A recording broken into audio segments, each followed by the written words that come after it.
Reg, die reaksies wat ons gaan gebruik by die Arrhenius model. Onthou by die Arrhenius model word 'n suur geïdentifiseer as enige iets wat 'n H+ gaan vrystel as dit ioniseer in water. Nou, al die sure wat ons in die laboratorium gebruik is soutsuur, salpetersuur, swaalsuur, fosforsuur, koolsuur, swaalligsuur en dan natuurlik ook etanoosuur, ook baie belangrik hierdie een. Waarvan die belangrikste is die soutsuur, HNO3, salpetersuur, swaalsuur en etanoosuur. En 'n basis is enige metaalhidroksied. Soos enige iets wat aan 'n hidroksied-ioon gebind is. As jy 'n OH identifiseer in die formule, dan werk jy daar met 'n basis. Van graad 8 af het julle geleer dat die suur het 'n lae pH. Ons het 'n pH-skaal, 'n pH-skaal wat loop van 0,1 tot 6,9, dit is 'n suur. En dan het ons 'n pH van presies 7, dit is neutraal. En die enigste stof wat ons het wat neutraal is water. En dan 'n basis, as jy 'n pH-skaal het van 7,1 tot 14, dan het ons 'n basis.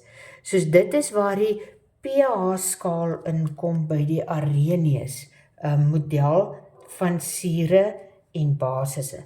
Die vergelyking of die chemiese reaksie wat ons hier het, is dan ook neutralisering of 'n neutralisasiereaksie.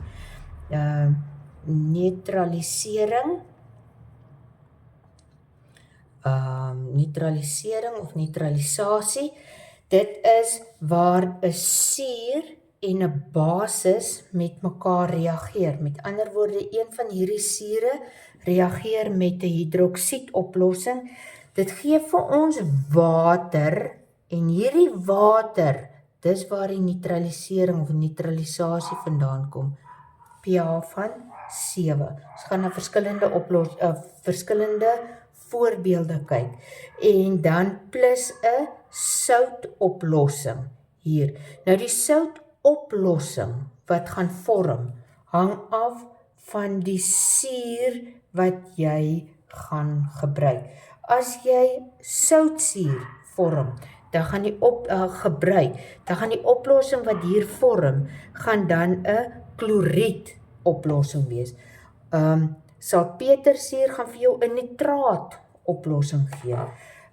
Swaalsuur gaan vir jou 'n sulfaat oplossing gee. Soos dit hang af watter een jy hier gebruik, gaan vir jou daar die tipe oplossing, soutoplossing gee wat gaan vorm. Plus dan die water. En omdat water vorm, is dit 'n neutraliseringsreaksie. Die suur en die basis gaan mekaar min of meer kan neutraliseer.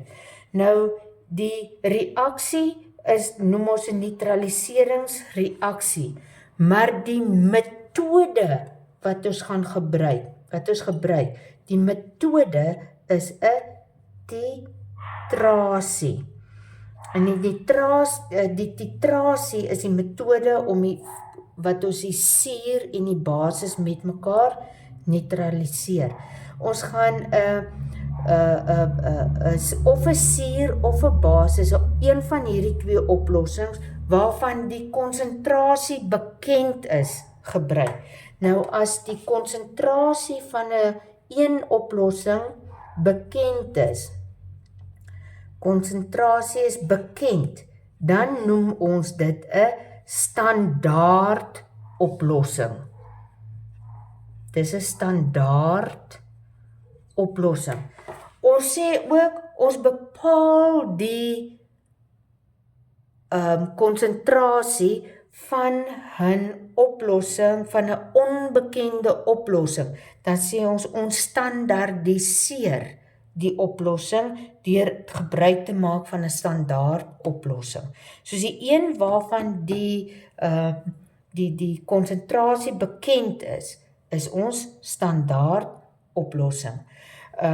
En dan natuurlik ook belangrik van die Arrhenius model van die reaksie, neutraliseringsreaksie. Hierdie reaksie is altyd 'n eksotermiese reaksie. Eksotermies. Met ander woorde, ons gaan 'n toename in temperatuur sien. Maar nou, dis relatief. Dit gaan nie 5 grade, 10 grade meer raak nie. 1 grade, 0,8 grade Celsius, 1,2 grade Celsius. Jy gaan die hitte kan voel, waarneem, maar die oplossing gaan nie noodwendig aan die kook raak nie. So dis 'n relatiewe begrip daai, die toename in die temperatuur.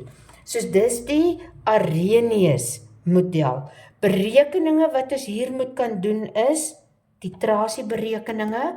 Ek het 'n tabel wat ek vir julle gaan wys in die volgende video, en dan ook die konsentrasiesberekening. Ons gaan die konsentrasie bereken en dan gaan ons ook die pH van die oplossing moet kan bereken. Ek het 'n tabel wat ek vir julle gaan wys in die volgende video wat die berekeninge van hierdie Arrhenius model baie maklik maak. En dan het ons die hele suurbasis gedeelte deurgewerk.